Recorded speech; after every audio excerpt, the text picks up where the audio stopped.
I'm working on a 2008 Audi S5. Customer complaint is the car is running rough. That check engine light was on.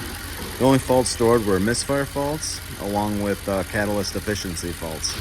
But you know, when I look at the misfire counter, it's registering them on all cylinders. You know, just kind of every single cylinder is having a misfire intermittently.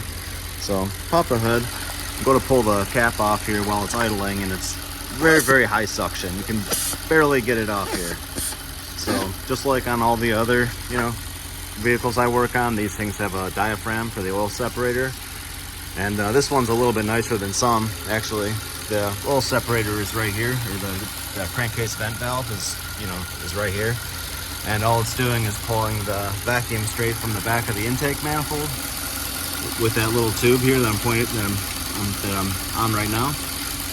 Goes right to this oil separator. There's the diaphragm.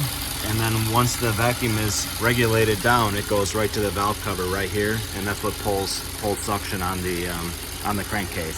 So right now the diaphragm is torn and it's pulling full suction on the crankcase, causing a rough idle.